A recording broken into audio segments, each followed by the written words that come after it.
বাংলার এক ছোট্ট গ্রামে, যেখানে মায়ের ভালোবাসা ছিল আকাশ। আজও ফোনটা বাজল না। হয়তো খুব ব্যস্ত আমার ছেলেটা।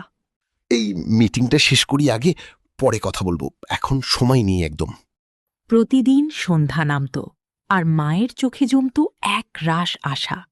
আমি না খেলে কিছু হবে না, এই টাকাটা থাক, কখনো আমার ছেলের দরকারে লাগবে।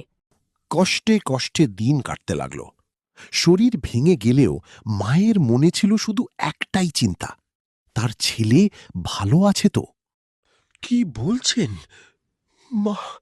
মার নেই? না, এটা হতে পারে না।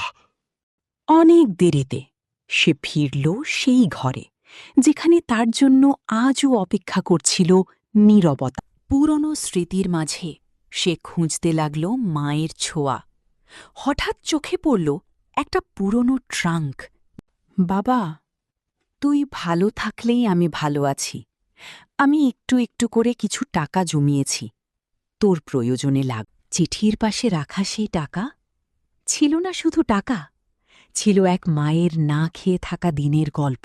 আমি তোমাকে ভুলে গিয়েছিলাম, কিন্তু তুমি আমাকে